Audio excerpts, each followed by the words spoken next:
Welcome to the Polity, wherever you're watching from. It's another beautiful Monday, the first work day of the week. I hope your weekend was good, and I hope that you rested well over the weekend. And if you had some celebration, party, or whatever, I hope it was a swell one. And now that we're back at work, I do hope that you have a great week at work, a profitable week at work. And of course, the program is The Polity, and it's coming to you from the Abuja studio. It's live. It's from the Abuja studio of Captain Television. And I have my guest right away, so I think I'll just bring him straight into the matter. You're welcome, Barrister Clem Aguiyi. Thank you, Dario, for having me in your studio. All right, Barrister Clem Aguiyi is a legal practitioner, as the name suggests, the title barrister suggests, and as well a public affairs analyst. And you've seen him quite a number of times on this station, and of course you can testify to the depth of his analysis. And so we expect that that will be on display in the course of this program once again. And today we will be talking about something that trended all through the weekend, starting from I guess Thursday when it was first released. And I'm talking, the moment I talk to release, some of you can catch the idea.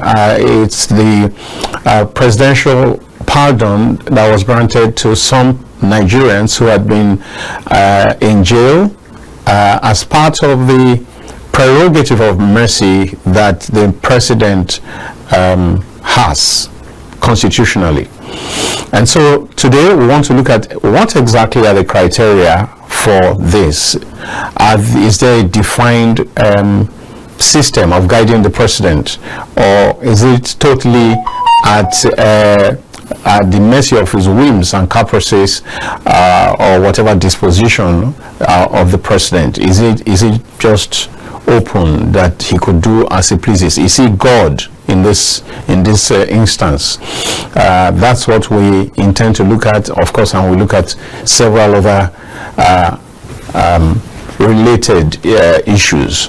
We look at the list, and some of the beneficiaries have stirred up a whole lot of controversy in the media space, in the public space, and this we intend to take a look at immediately. And so I go to my guest, and Clem, over the weekend, I'm sure you watched or read about the presidential pardon that was granted to some Nigerians, 175 of them. I think, as a way of starting, is there a defined guide? Is there a way by which is there a criteria that is set that the president needs to follow, or is it totally dependent on him? Is it dependent on how he feels, how he wakes up, or whatever? How is this really done? Okay, thank you for the question, and I would say that first, the president, like you've mentioned, issued 175 pardons. Coincidentally, Section 175(1) of the 1999 Constitution, as amended, gave to the president the powerful prerogative of mercy. It is within his powers to grant pardon to whom deserves it to get the pardon. It's a constitutional issue. Now, there are also a guideline by which that power can be exercised. One, there is a presidential committee on pardon, which will review cases, and also based on the advice of the Council of State, the president will now issue pardon. The pardons are issued. One, you have to look at the case, the gravity of the case. You have to also look at the age of the person that is involved too. You have to see the remorse in the person. Have you shown remorse? Is there any improvement that if this person is released back into the society, that is going to be productive and useful and not go back to the same crime again for which he was convicted? But in all, generally, it is within the power of the president. It is on his level to do as he pleases. I am granting you mercy. It is not to do as he pleases because the power is not unilateral. But it still requires the approval and advice of the National Council of States. So that doesn't make now in that power he can exercise. But it is within his constitutional power to now proclaim that you are pardoned. His input is very important. Well, in practice though, what we know of the Council of States is that I do not remember that anything has been brought before the Council of States by any president in the last 20 whatever years of our democracy that was rejected. Sounds like more of a rubber stamp. Well, I wouldn't think so, because most people that are in the Council of States were former presidents too, and head of states, and they compose of the Council of States. Yes. So you ask yourself now, how many of the members of the Council of States are active that will attend that meeting, and who were there? One, Jonathan is a member of the Council of State. He was a former president. I think he's the youngest among them, very active. President Olusegun Obasanjo is still alive, still well with us and active. President Buhari, President Babangida, the former military president, is still alive, and, but not very active. Yeah. I don't think he may have attended that meeting. Abdulsalam Abubakar, I understand, is recuperating in the UK hospital. I'm not sure he attended that meeting. So it all depends on who attended that meeting that you're talking about now, because the names of the members of the Council of States who actually attended the meeting have not been disclosed to Nigerians who were there. I'm not going to go into whatever that had been presented to them that they granted, maybe because they are rubber stamps. I don't think so. They are the head of states, they are the president, they understand the weight of the office, and I'm sure that whatever advice they give or they give, they may have been knowledgeable about it. But whereby you are giving them, maybe you invite them for a meeting, they come for a meeting, they don't have any pre-knowledge, pre-advice of what is to be discussed. What to be discussed or what to be presented to them, and then you present to them like just like ambush them. Yeah. I mean, of course, a president might say, go ahead and grant them pardon. He doesn't know the detail because he didn't present him with the detail. Because he understands that even him, when he was president, also granted such pardons. But it all depends on who is on seat, what they think is his priority. Wow. Now, so good point you have tried to open up on, because I think some snippets say that General Gowon wasn't there, General Abdul Salami wasn't there, General Ibrahim Babangida wasn't there, Olusegun Obasanjo wasn't there. So, like you said, so who and who were there, I wasn't there at the level of the No, I'm just saying that's rhetoric. I'm just saying. So, if all these were not there, so who is left? I wasn't there to know who is left. But I'm saying, well, at least we still have some former presidents that are alive. Yes, they that are members of the Council of States. Yeah. But were they present in that very meeting? That's the issue. That's the issue. I wasn't there myself. That's the issue. And the presidency has not disclosed to us who considered that Council of State that were there that gave him the approval or consented to what he did, that is generating controversy. But only him can disclose that. Don't they say I will be able to tell us that? Or maybe he sat alone as Council of State, and or maybe they did a Zoom meeting and they decided. You never can tell what happens. Well, maybe the truth is that the Council of States comprises not just former presidents and the the current president at any point in time. It also comprises former chief justices of Nigeria, comprises governors, right?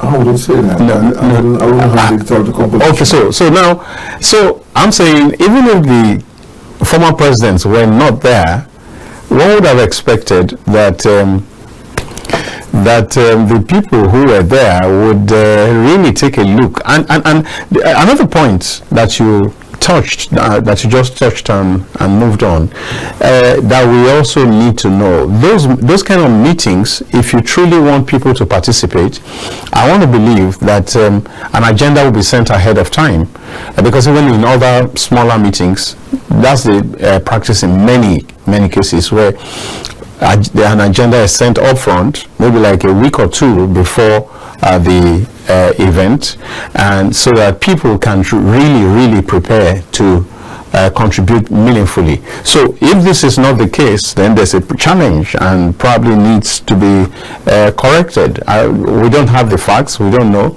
but I'm just saying that this kind of meeting ought to be the kind that people who are attendees, who are going to attend, have an insight into what is to be discussed prior to the meeting time, well ahead, convenient enough for people to study, to do research, to consult with their own constituencies if need be, before the meeting. So if this is not the case, then what it means is that an ambush can happen. An ambushment is possible. So, but we are not saying that that's what happened. We're just saying that these small spaces need to be plugged. Now, so there's so much controversy in this space out there about this particular list. Do you remember any other pardon list that has generated this much controversy in recent times? Well, not to my immediate knowledge would I say that a list of pardons has generated the kind of controversy that this is generating. Because it is concerning to Nigerians that the composition of that list, you have more than about 22 murderers who are going to be released back into the society. Some of them were kidnappers that killed people, key security officers, and they're being released back into the society. And people are worried that people go on death row serving capital offenses, that you release them back into the street. And some of them also were drug dealers and drug pushers, of which NDLA has put enormous time and enormous time on our justice system to be able to bring them to justice, and then suddenly you release them back into the society. And there is this question we normally ask ourselves when you deal on the issue of drugs: is there any drug dealer that actually repent of his drug dealing? Can you give me an example of a repentant drug dealer? I don't think such example exists anywhere in the world, that a drug dealer repented, because drug dealing are motivated by greed and loss for money. And the monies are often very huge and the lavish lifestyle. So you find that even if a drug dealer says, I'm no longer dealing drugs, once the drug passes his way, he will deal on drugs, because that's the only thing he understands how to do. So we may have a repentant drug addict, but not a repentant drug dealer. Once a drug dealer, always a drug dealer. It doesn't change. And then some of these people are people who have committed economic sabotage. Of course, I can understand that, maybe because they were illegal miners, and some of them fraudsters, we should look at it as a white-collar job. But Nigerians has a lot of issues with the fact that people who were murderers, who killed people, and are still in their young age, are being released back into the society. Some of these people were kidnappers, bandits who killed security personnel, security officers, who kidnapped justices, were being released back into society. And people are asking, what's the motivation? Why them? Because there are other people that are in jail for doing nothing, practically nothing, for minor issues, and they're serving long sentences in jail. You do not pardon them.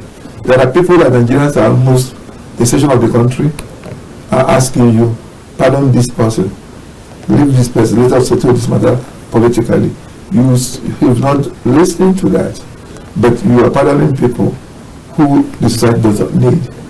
It's not as if pardoning somebody is a bad thing, but I just are questioning this.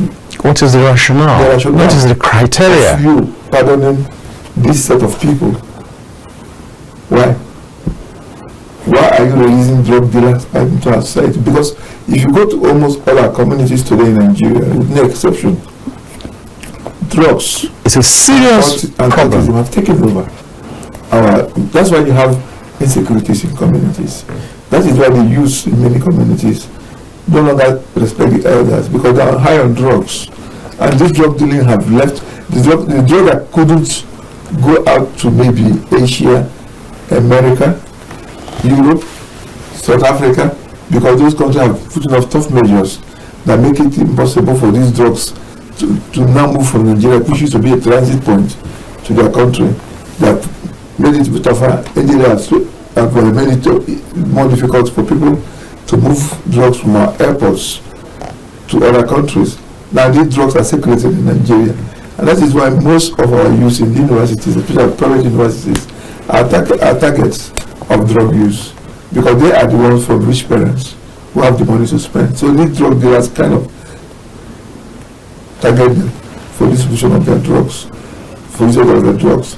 And that is why these drugs are now in various communities. Most mansions you see in many communities are drug factories that they manufacture all kinds of illicit drugs, which they distribute heartlessly into their own communities. And that is why we have there is a linkage, very serious linkage between drug use and banditry.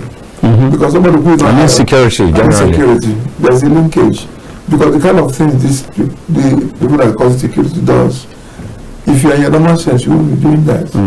So they are high on drugs. And this is now the people that you are releasing back into our society. And Nigerians are questioning that. Not that we are heartless, that we don't want people who have committed offenses to be released, but we are saying, instead of these people, why not some other people? What about these other people? There are people who are in. Okay, what about the young man that killed a header that attacked him in defense? In self-defense.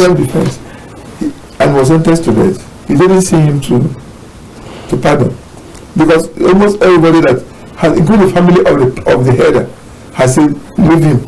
Even the family of the header. The family of the header said leave him because he was defending himself. Even all religions, including Christians and Muslims, permit you to defend yourself.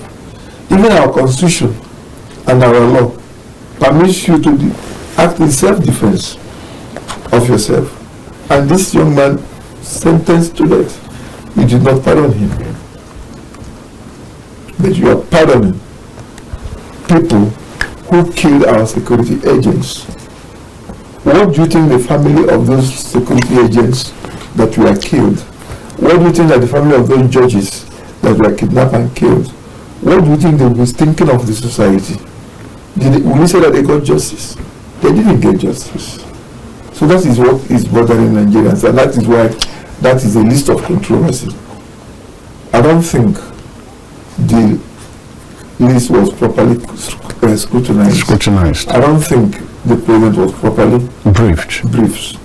And I don't want to think what I'm thinking, that maybe the pardon went to people who can bid for it and get themselves pardoned.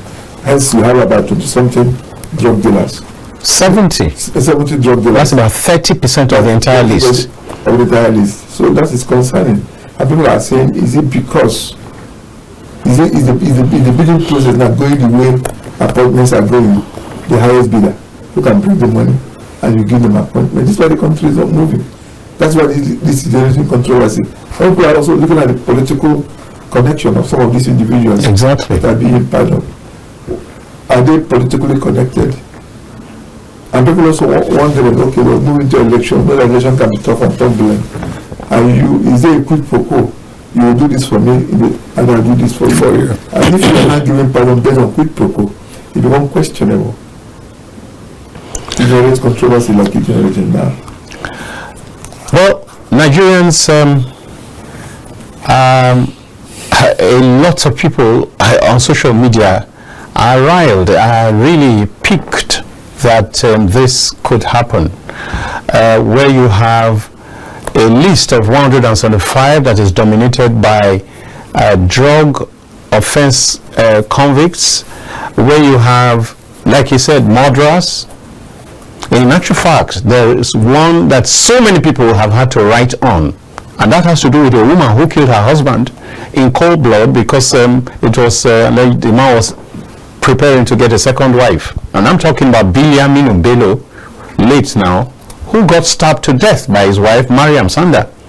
And Nigerians are wondering, on what basis do you release such a person? Not only, I mean, it was not even a commutal from the death row, from the death sentence to maybe lifetime sentence or to some specified number of years. It's an entire walk home, go home free. That panel that recommended that, Nigerians are asking, what was the rationale? What was the rationale? Because what exactly? Okay, let me ask the barrister. What message does this send to the various segments of society? To those who are into crime, to those who are victims, to law enforcement people, lawyers, people who went through all the pain of ensuring that these convictions were gotten, to institutions like NDLEA, to the various, to parents, to schools that are every day preaching that drug use or drug business is not right and all that, or that murder is wrong. What message does this send? I think we'll do this after a break. Let's take a break. All right, welcome back to The Polity. You are still on to the program, coming to you live from the Abuja studio of Kaftan Television. And my name is Dayo Mogwa. I have with me in the studio Barrister Clem Aguiyi, and we've been talking about the list, the presidential pardon list that was released last Thursday, but full details began to creep in later. I was personally very excited, and I know several persons were very excited when they first heard that Maman Jia, Major General, right? Maman Vatsa was pardoned. Likewise, Kensaro Wiwa and the other 8 on his own side, and then came, the Ogoni 4, who were also honored with national conferred with national honors, though posthumously. Several persons were very excited about that. There were some other names like that really elicited a whole lot of excitement and jubilation that at last it looks like justice, even though delayed in many cases, like in the case of Mama Vasaji, and many people say this should have come a lot earlier in earlier dispensations. But it's a good thing that the Tinubu presidency or administration took a decision to sort that out. So, but going through the list later, it dawned on Nigerians that a whole lot had been, if you like, inserted, because somebody said, when talking about the particular case that I cited, that I mentioned specifically a while ago, somebody said that probably was inserted last minute. Maybe it beats the committee. Everything is possible where there are vested interests. Yeah, but like I was saying just before the break, what kind of message do you send to youths? What kind of message do you send to law enforcement agents? What kind of message do you send to security people who are involved, sometimes losing their lives in the process of trying to apprehend some of these criminals? What I mean, we're talking about a particular one, Kenneth Oniara, who was involved in the killing of Chudi Nwike, a former deputy governor of one of the states, who was involved in the kidnapping of Mike Ozekome. Thankfully, that one wasn't killed. It was involved, in the kidnap of a one female officer of Federal Inland Revenue Service, and so on and so forth. Now, so how do you? What message is being sent to the families of those kind of people, immediate families of those kind of people?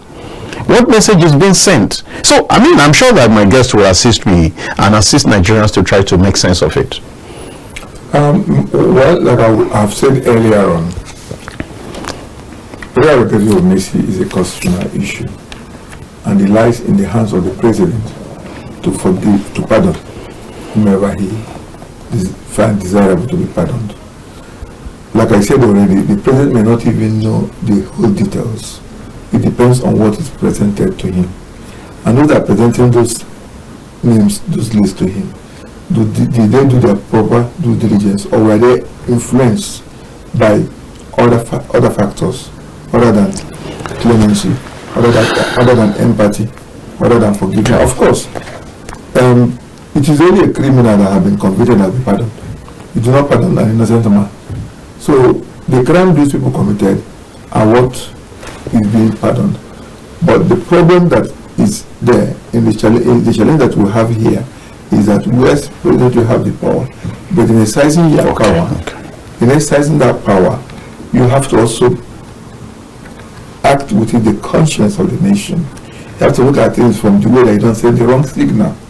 Because right now it appears the wrong signal is being sent to our institutions, maybe making mockery of our judicial system, making mockery of law-abiding citizens, making mockery of all that we value as a society. That is why people are complaining.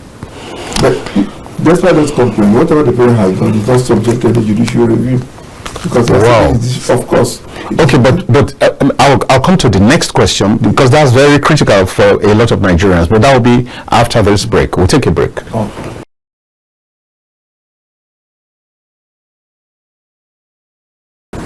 Welcome back to The Polity. It's still coming to you live from the Abuja studio of Kaftan Television, and like I said before, my name is Dayo Mogun, and now we're being joined by a second guest, a barrister also. So it's a day of barristers. It's a special dedication, an edition that is dedicated to barristers today. So we have barrister Casmir Igwe, the lead partner of Igwe and Igwe attorneys based here in Abuja. He's a very popular public affairs analyst also. You would have watched him on several television stations, and he's been here on a number of occasions, even though for some time he's been escaping. You're welcome, barrister. Thank you. Like I said before, for some of you who are just joining, I already introduced the other barrister to my far right, Dr. Clem Aguiyi, Esquire, who is become like a member of this house. He honors us all the time with his presence for as many times that we call, and we really do appreciate that. Thank you for coming once again. Thank you. Right, okay, so quickly, let me come to you quickly, because you're just coming in. There's been a whole lot of controversy trailing the pardon that was granted by the president last week, Thursday. Why do you think this is so? Thank you for having me. I should think that we're having the kind of mixed reaction because of the kind and nature of the names and offenses that appeared on that list. Considering all the things that characterized this administration, you know, up to Mr. President and all the legal battles, the accusations and allegations, you know, to some set of people, this is just all about stamping those allegations. You know, and that has taken away the fact that this is actually his prerogative. It has taken away the fact that legally Mr. President is right. Legally. Constitutionally Mr. President is right. So. Yeah, but because of the, you know, baggage in quotes, now you see people now trying to pick out the number of drug convicts in that place. Do you understand? So this thing sends some sort of negative signal out there, and that's why what is dominating is that this will mess up the entire judicial system. This will mess up the entire legal system and fight against criminality. If you look at the law, you see that Section 175 provides simply for any kind of crime. So it's not defined whether it's just assault, whether it's battery, whether it's armed robbery, whether it's drugs and all of that. Okay, so but because of all the negativity associated with his person, his coming, and that's why people are now transferring it into his official function. Okay, let's even look beyond that. Let's look beyond that. Shouldn't there be some moral value aside the legal? The fact that it is legal, is it morally acceptable or reprehensible? I think that this is a part that should be looked at. Yes. Now that means you're looking at challenging the entire concept of the prerogative of mercy. It's simply provided for, you know, for mercy as against justice. That's the truth, because these people have been convicted. No, as against justice. Yes. So that pitch it. Okay. Maybe let me not. Maybe I'll come back to you. Maybe I'll come back to you. From what you have said, that what this does is pitching justice against mercy. Should it be so? Should mercy vanquish justice and make people who should benefit from justice now become losers, as it were? Yeah, like I've explained to you before now, that it's only somebody who has been convicted, it's only a criminal that can be pardoned. Yes. You will not pardon an innocent pastor. Correct. You will not pardon an innocent lawyer. It is a criminal, and like the law said, any kind of crime. It did not. The issue here is that why Nigerians are worried about this are the kind of offences that were listed. And looking at, for example, if we are releasing about 23 murderers into the society, people are concerned with our level of insecurity, where we want to put more people away because of their criminal tendencies and violent tendencies. You are releasing convicted murderers back into society. And people are saying there are many people that are in prison in Nigeria who ought not to be in prison, who deserve pardon. I gave you an example of the young man that killed somebody that came to attack him and killed, that even the family of the header told the court, release the man that came out because he defended himself. And I said, even our constitution, even our law provide you with the right of self-defense. You didn't pardon me. You are pardoning people who have been able to put away. There are definitely people who need to be put away. If possible, permanently. Because of their violent tendencies. And people are also looking at the fact that why so many drug dealers being pardoned? Why didn't you pardon some petty thieves? Why didn't you pardon some people who maybe committed traffic offenses, who are languishing in jail, who shouldn't be there in the first instance? There are many people that should be. Like I said, I do not think, I want to believe that the president was not properly briefed on the whole thing.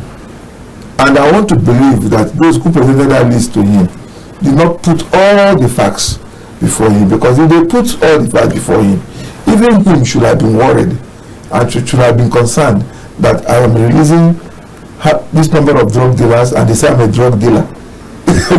What would the society think of me? Do you understand what I'm saying? Forget that these were allegations. Yeah. Around him. Yeah, but the new development tends to have to resurrect. For example, there is this case in the United States. That's a musician. Is it Diddy or Diddy? He went to President Trump to intervene in his matter after he was sentenced and convicted. And President Trump said, I don't think I can do that. Even though he knew him, he has honored his invitations before. He has attended his party before. And he said that I don't think I would do that because he's careful about public perception. What will the public think? So the question you ask, will mercy vanquish justice?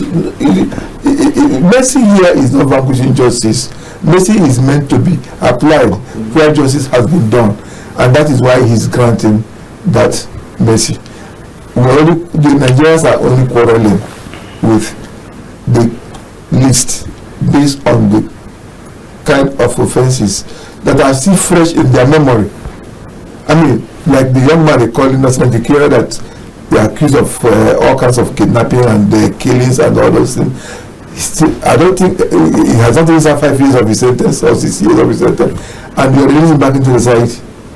And they say that it's because they have shown the remorse. I mean, people cannot understand what you mean by remorse. Remorse.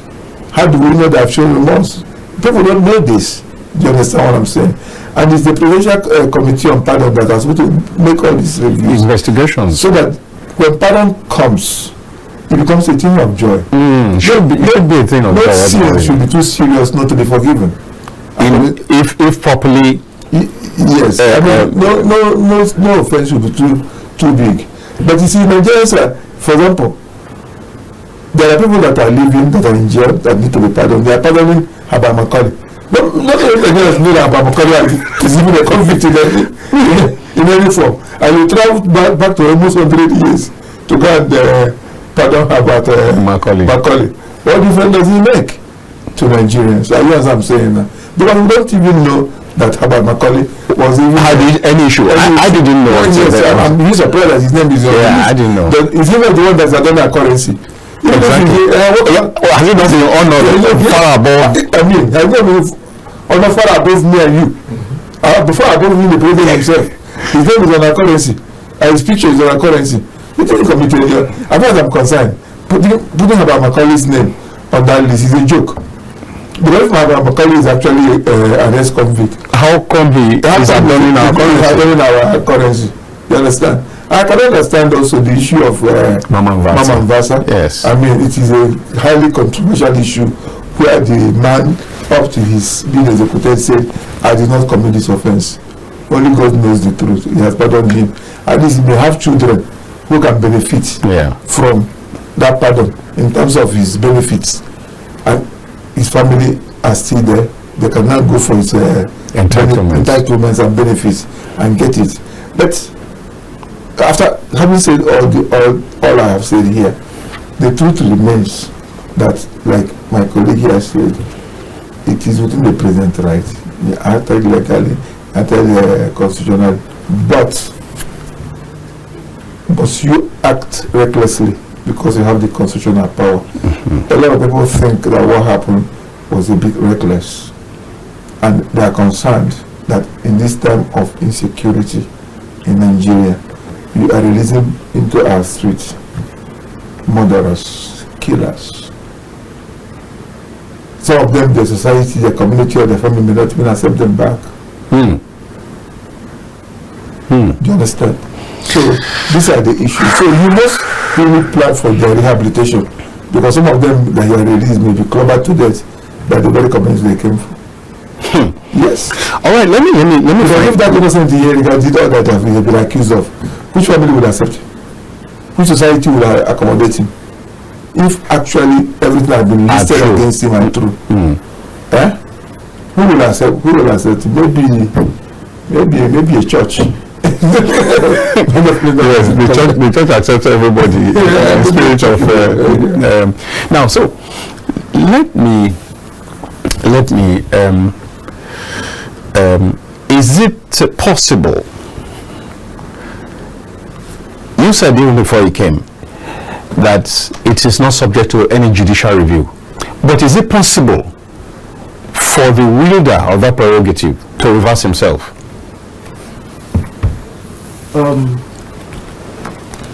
If Nigeria is a nation governed by rule of law, from where we manufacture the powers to reverse himself. You see, he didn't even act alone, and that is why I think we need to interrogate this more. Listen, first and foremost, he does not. Legally, constitutionally, he doesn't have power to reverse himself once he has exercised that confers a very huge responsibility. That is why it's called prerogative. Okay? Now, mind you, there's a process. First and foremost, there's an advisory committee who, in fact, I had to take my time to look at the people behind this, and it's quite disheartening. Okay? Because that is where the major work should have been done. Number two, it also tells us how this country is being run. If this thing was presented to the Council of State, what did they consider? Is it just submission that this is what we want to do? Don't they know that once there's submission or proposal, they are supposed to interrogate it, look at it, scrutinize this? That is the essence of the law, not just to show them that this is what we want to do. So if we had our leaders at that level allow this kind of a thing to sail through, then there's a problem. Because even when you look at the statements issued by President's aide, you are putting a clause that the family applied.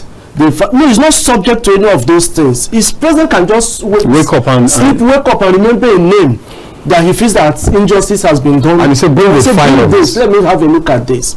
Not allowing people, the committee members, to be the ones to prompt, to do whatever they want to do. Because, you see, I tell people, when a system is not properly processed, it gives room to a whole lot of things, including for people to think anyhow.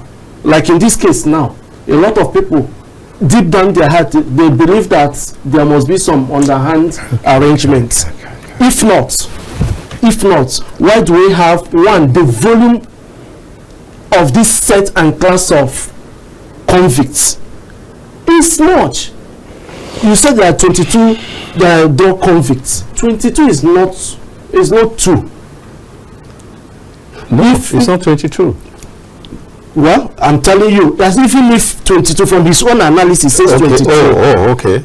Okay, if you look at the state of it's clear, it says 22. Okay. Now, you are talking about high-profile kidnappers. You are talking about illegal miners. In fact, for me, the majority of these things are a miracle to the state and its security. But granted, it's his prerogative. Now, how is it exercised? It shouldn't be this reckless. It shouldn't be this abusive so far as what has happened is concerned. So for me, it's a time to really sit back, reflect. This bill is not only on the president, even though he has the buck stops on his table. They're exercising these rights and assignments on his behalf. But what about the Council of State? Yeah, just before you came in, I had talked about the Council of State's connection. Because, I mean, how is it possible that this passes through those very eminent persons? Yeah. But he made a point that it's possible that the Council of State did not have the full complement of attendance of the former presidents. But the Council of State does not comprise only of former presidents. Even though in this particular case, from snippets that we got, a lot of them were not in attendance. Sorry, sir. I beg to differ a bit on that. Right. At that level, you don't just bring these eminent leaders and just dump something on them. It must have been proposed and sent to them ahead of time. If it's not done, then there's an error in our system, in our bureaucracy. So they ought to have make their own investigation and findings before they now come for the presentation. Else, make the presentation, they have some days to look through what you have presented before giving their consent. And then before you put. So I think these are what, for me, these are the the deficiencies in our administration that we really need to interrogate. It's not about providing, for something to be done, but how it is supposed to be done is for me, is more important than even the provision. So if you look at this, just like he also mentioned, you see, perception is all about everything. Yes, perception is reality. Perception is reality. Yeah, exactly. So if they have singled out, let's say the case of Dogoni people, okay? Yeah. Everybody will say, oh, this is good. At least this man is trying to clean up what previous administration did and all of that. But then, okay, like, look at their own position. You say you've granted them pardon. It means they actually did what they were accused of doing. That's another controversy now. Instead of doing it to restore the justice to those people, at least exonerate them. If you can't pay back, if you can't do anything, oh, we are sorry about how these people were treated, therefore we are doing this as a government to clean up that. When you talk about pardon, that talks about conviction, first of all. Yes, even at that, if somebody is unjustly convicted, part of the conditions for this is that you can say, no, this conviction was actually wrong, therefore let's make it right. That is part of it. You can use it to clean somebody's name. You can use it to clear up a mess. You can also use it to, pacify your society and say, oh, if this was done and this is where we are heading to, then we can encourage the society that, look, we are on the path of restoring the society. Let me give you an instance. These politically exposed corrupt convicts that have been released, what do you think it will do to the psyche of ICPC, EFCC, and other law enforcement agents? That's the question I asked you just before you came in. Because what's the message to the various segments of society? What's the message for youngsters? What's the message to the NDLE and such institutions? Exactly. What's the message to the security apparatus? What's the message to parents, to schools? If an armed robber or a kidnapper is caught tomorrow and they are parading them, what do you think the society will say? They say, don't worry. It makes no sense. No, don't worry. Number two, it's also, in some quarters they tell, are you sure these people are not being sponsored? This is an opportunity to, sort out the boys. So there are a lot of, and as a government, you don't need to give room to anything that will dent your image. Your integrity is the integrity of the nation. That's the truth. We've not even heard the end of this. People will now begin to pick each and every of these people and trace back to what happened, and they'll be surprised and shocked at what may come up. Two particular people on that list have generated so much controversy. The guy who that kidnapper guy, Oniara or something like that, who was involved in the killing of a deputy governor, Chudi Nwike, and so on and so forth, and this woman who killed the husband in cold blood, Mariam Sanda. These two have generated so much. That's why I thought, if there was a lacuna, a space, before I go and speak you people's grammar and I don't apply it properly. Now, if there is some space for the president to reverse himself, but both of you have said this is not possible. Now, my question then will be, do you think that is it time to tweak the law a little bit, the constitutional provision? No, maybe before that, before you came, I asked this question. Let me ask you, have we had any pardon that has generated this kind of furore before? In fact, that's what I wanted to say, that we've been having pardons in this country. So what is it about this? It means that there's something wrong, fundamentally wrong. There's something fundamentally wrong. In fact, when I was looking at this thing, you are releasing, or you are granting pardon and claimants to about 175 people. What was the rationale for such huge criminals, so far as they've been convicted, whether dead or alive? Or is it because you want to put it with the section that made provision for it, so that you don't forget when the argument comes that it's actually section 175 of the Constitution? So what is it? Okay. No, what is it actually? Okay. If you have picked, 10 people, 10 persons, 50 is even much. considering the predicament we are in, the level of insecurity we are in, considering the fight against corruption, considering the war against drugs, and considering the incidence of drugs, that's what that's what we're talking about. So you look at the society. Now, where are we heading to? What moral justification do we have as a nation to begin to condemn anyone that has, been involved or caught in this line of who wants to even go into it now? Let's quickly take this. Hello? Hello. Good afternoon, Mr. Casmir. You're welcome. My name is Mohammed from Maiduguri. Mohammed from Maiduguri, your connection doesn't seem to be perfect. Very interesting, very impressed. You're very impressed. Can you move around? Can you move around where you are? Maybe you get better connection. Oh, okay, can you hear me now? Better, much better, yes. Yeah. Listen to the discussion you are making. Let me Oh my God. that one, National Assembly should review the portion of the constitution that gives governors and presidents and other people mandate or powers countries. Because this is democracy, government of the people, by the people, for the people. Then anything that affects the interest of national interest should be reviewed collectively, not just a single-handed power given to any individual just one night, 3 months, and then say he's forgiven something. This is what I'm saying now. A simple example is Mariam Sanda. She's innocent, she has a relationship with us. It's very controversial now. Is it an insult for the assault to the kill? And then this woman has been convicted, and then all of a sudden somebody says she did not commit that offense? How? That is what? That is just for individual matter. Then for the national issue, President should be very careful in whatever he is doing, not only this issue of pardon, no, any other thing. Let me rely on lieutenant, that is advisors and staff and all these things in any of this issue. Without he going through certain things, this thing can but this is what happened. I'm afraid, Mohammed, much of what you're saying, we can't really decipher, we can't hear clearly. I don't know what the problem is. Okay. Do call back. Can you call back? If you can, please do call back. The line is open for all of you, just in case you want to get in.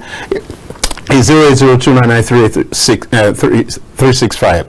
08029938365. That's the number. Yeah. Okay, like what Mohammed was saying, he's making a suggestion. Please do help. Let me. Hello? Hello, good afternoon. Good afternoon. Yeah. This is Sandra Demo. She's calling from Mina. Go ahead quickly. Please, let me appreciate your discussion there. I think they are giving us an in-depth analysis of this current issue. Let me equally say my concern, please. Quickly. I sincerely sympathize with the victims of this related issue, as well as the judges that took their time, sleepless nights, trying to adjudicate this honorably, and only for them to have a thwarted effort now. Let me remind you equally that actually Nigeria has been having pardoning. In the 90s, somebody that committed a treasonable felony, a warlord, was pardoned. And it was received with positive reaction. Correct.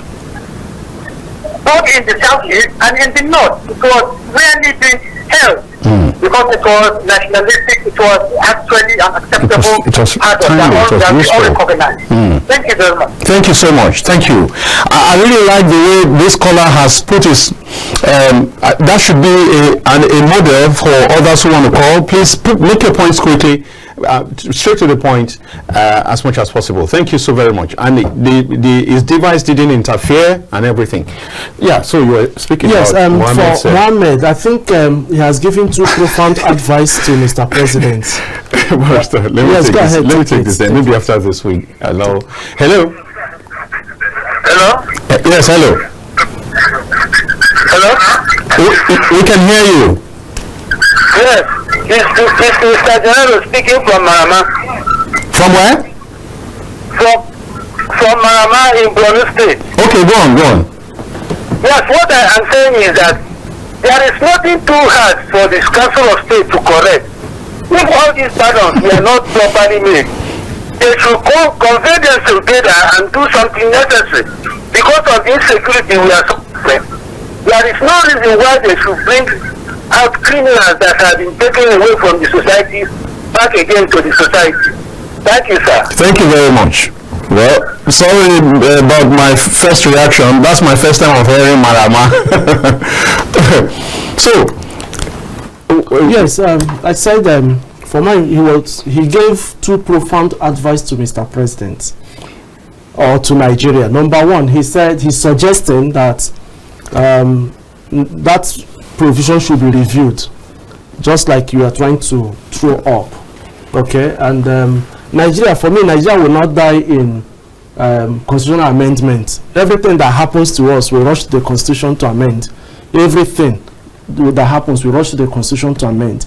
I should think first and foremost, for one to occupy certain offices the way it's designed, the person should be someone that has been or can be seen to live above boards, that these primordial considerations shouldn't even be part of the consideration. Okay, but unfortunately the bar has been lowered that anything now goes. Number two, he was warning the president and advising that he should be careful with his lieutenant, not to just delegate things. He should be more involved, yes, so that if blames come or if anything happens, there should be a lot more circumspection. Exactly, in receiving some of these things. But what beats my imagination is this was chaired by the Attorney General and a couple of other respectable members. Hold it for me, but don't lose the train of your thoughts. Hello? Hello, good afternoon, sir. Good afternoon. Yomi Ashaju from Ilorin. Yes. All right, welcome, sir. Good afternoon to our guest.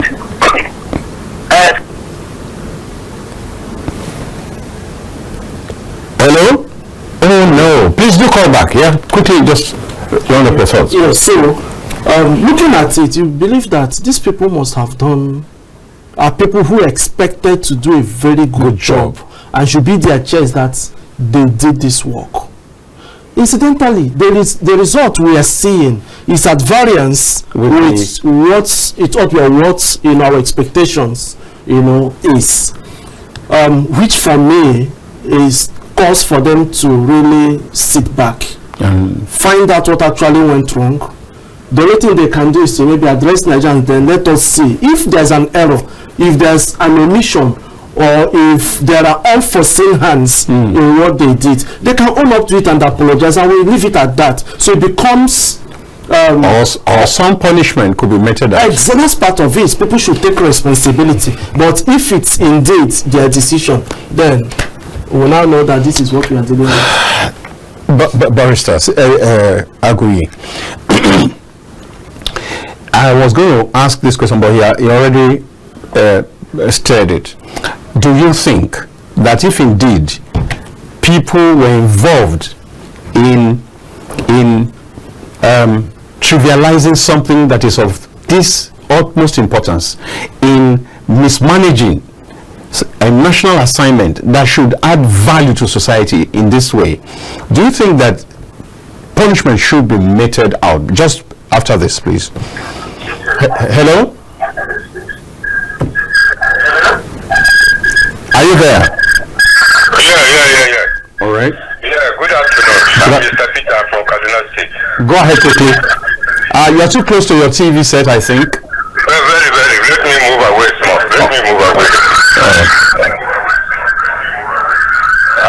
Please, my young man in the studio there, please, sir. We should know that place now is being called correctional center. It's not prison. So it's correctional center. It's not prison. So please, my apology to Mr. President. for what he has done is right. That's my say on that. It's correctional center, it's not prison. All right. Thank you. Thank you very much. All right. Thank you. You're through, right? Okay. Thank you. That's it. All right. I don't really get the import of that, but yeah, you Barrister Aguiyi. Yeah. So I was asking, do you think that punishment should be meted out to I mean, should there be like a probe of what actually happened, and then thereafter should there be some some action? I don't. Well, for example, it all depends on what you think is or what the president himself thinks of the entire thing. The entire thing. Now that there are reactions, whether he was deceived or whether the criteria are not. Look, many things in Nigeria have been trivialized. Even the national award have been trivialized. That people who are even standing corruption cases are being given national honor and award. So national award have been politicized. That you see them pack not people that has actually merited it, people that maybe of the same political partisan leaning, and they give them national award. People who are politicians, civil servants who have distinguished themselves. No, who are involved in corruption. Corruption. You ask yourself, what are the DSS doing? If DSS will confirm ministers that false certificate and they didn't see it, what are they also doing in these kind of instances? So the best that can happen is if we have the courage to actually look at the Constitution and maybe provide some more safeguards and checks that will ensure that things like this are not bastardized. But are we going to retain the fact that the president can pardon and everyone can pardon? Of course, it can be retained because there are people who actually will need that pardon. It wouldn't because of one person or two persons that say this power should be taken away from the president. I wouldn't think that is the proper thing to do. But we can look at the Constitution and maybe provide more checks so that this other the procedure, the process will be at least a little bit decent, so that we don't have this kind of controversy. Like I said earlier, when one person is forgiven, it should be a thing of joy to the society. Yeah, and this has happened several times before. But yes, that somebody ought not to be there, or even somebody that ought to be there and is there, maybe for old age. If somebody, is on death row for, and this one has been on death row for about 20 years, he didn't execute him. Why keep him there? Why keep him there? You can commit it to life, or you can even ask the person to go. But you see, when you become the president or governor, you should be able to implement the law.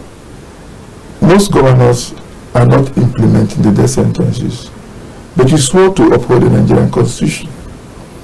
How many death sentences has this president signed?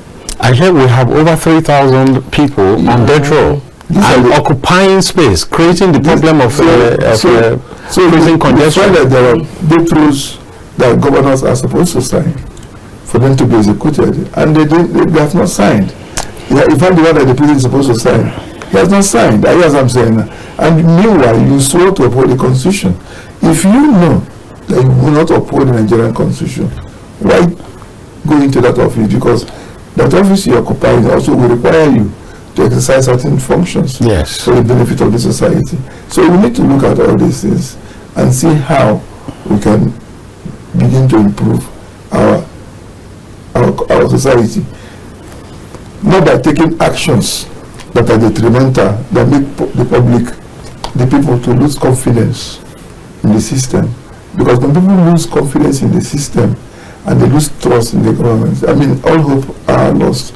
People need to have that confidence in the system that when people are doing something, they're doing the right thing, and not whereby something is done. Like he said, were there any hanky-panky under the table court? Is it for the highest bidders that got this part?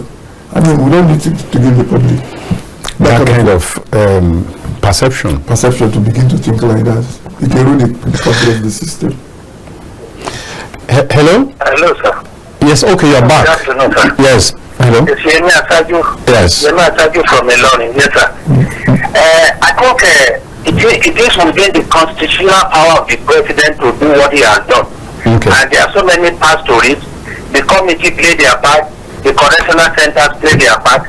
I think what they need to do now is to sit down, bring into basket all these criticisms, and fish out criticisms that are relevant, that are good to promote our law, so that when next such a thing is to be done, this type of mistake will not occur again, because it is very difficult. It may not be possible to reverse some of the decisions they are taking concerning this matter. Then there is another thing I want your panel to interrogate, and that is, why do we have this large number of condemned convicts on death row? Why is it that governors are afraid to sign this death warrant? Which is what one of I worked in the prison, I retired there, so I know what I am saying. Some of these high-class prisoners, if you know the pressure, the amount of correctional services, you'll be afraid. Now, what the president has done has brought relief to some of the prisons where these people were before they were given this pardon.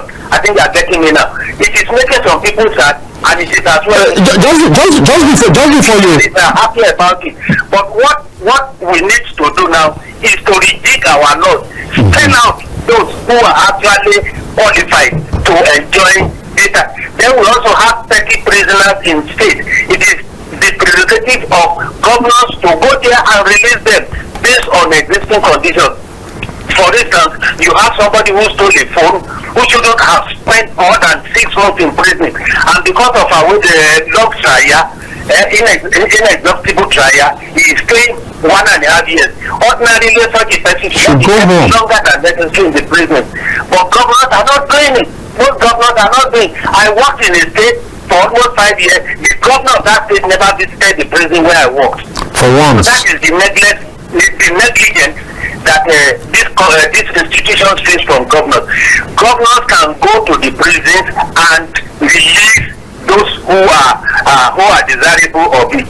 The governor has no power to release a waiting trial. It is the work of the CJ. All these things are not being done, and that is why we have congestion in most of our prisons. I think the president can be pardoned, and at the same time, he should take lessons from this. If there are areas where they are fundamental errors, he should be able to sit down with his team and review it, so that such a mistake will not occur again. Good afternoon, sir. All right. Well, I believe that you'll still be watching even if you drop your call. I'd like to ask you, incidentally you won't be able to respond, but I would have loved to ask you, when you talked about the release of some of these people has created relief in those prisons, I would have loved, because I think that life is about balance.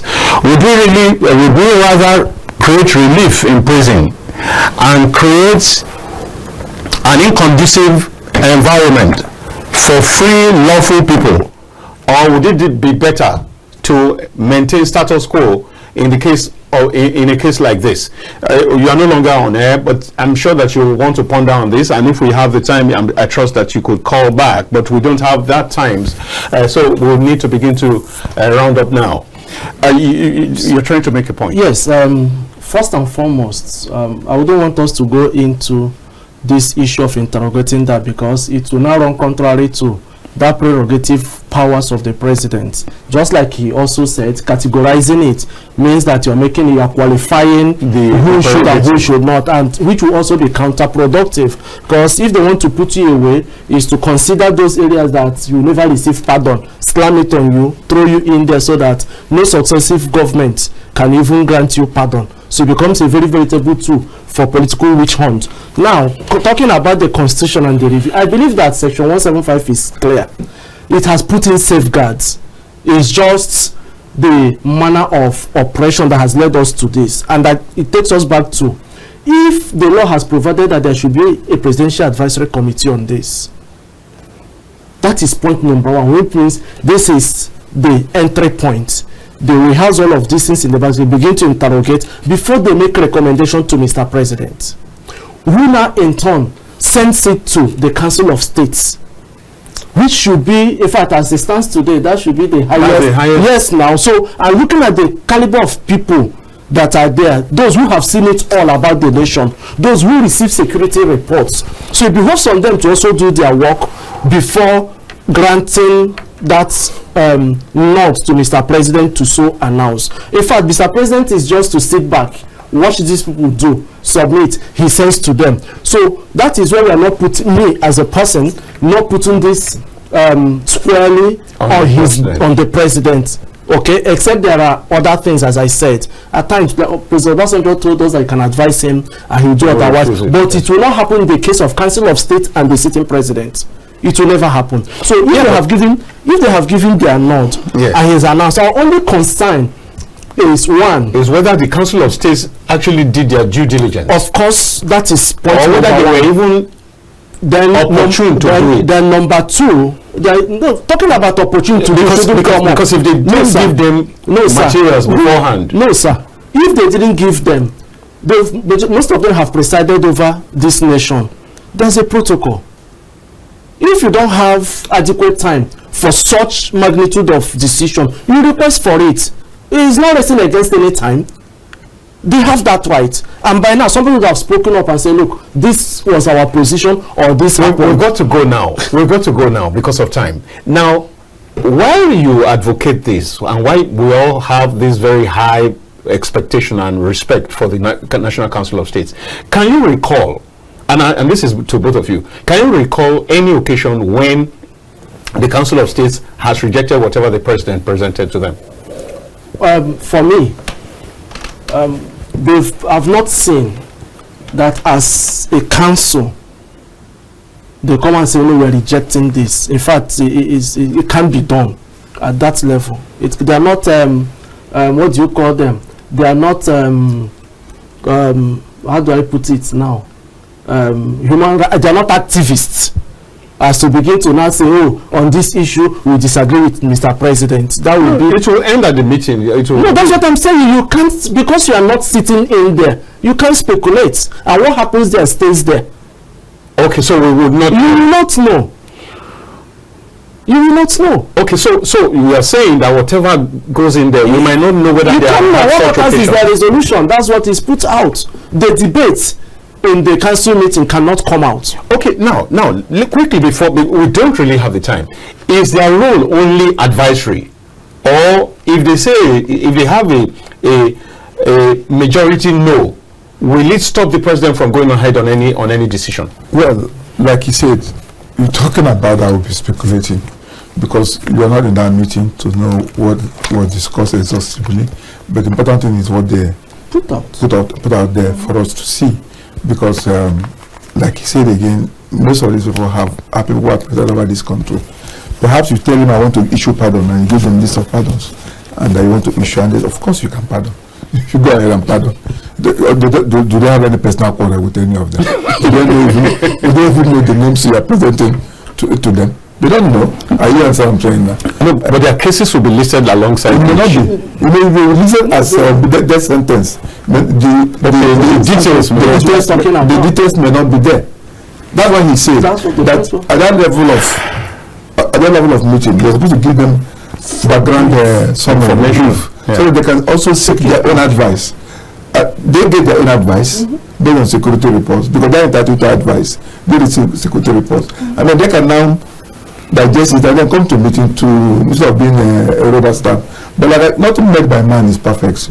The Council of State is not a perfect institution, not a perfect body, and the president is not a perfect human being, and people that are advising him are equally not perfect. So we are bound to get this kind of imperfect arrangement. But our Nigerians have right to ask the questions they are asking.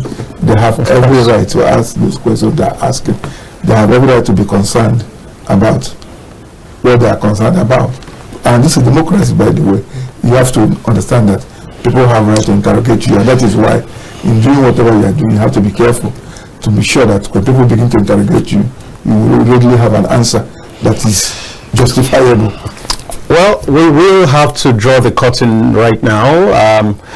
Well, they have said a whole lot of things, and it looks as though in Nigeria, if you have the right connections and you have sufficient resources to spread around, you could get anything. Because one of the things that's been bandied about right now is that someone had boasted for many years that her person would be released, and that has happened in spite of the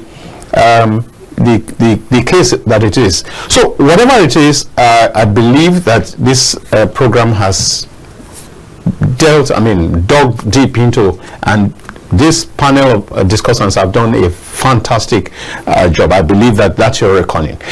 That's it. My name is Dayo Omogu. I've had with me today the honor. I've had the honor of being supported, if you like, by Barrister Casmir Igwe, Senior Attorney Igwe and Igwe Attorneys, and also Barrister Clem Aguiyi, also a legal practitioner based here in Abuja, and who has been a huge support to us in the house here in terms of analysis. Thank you very much for coming, gentlemen, learned gentlemen. Thank you for having us. Oh, learned friends. No.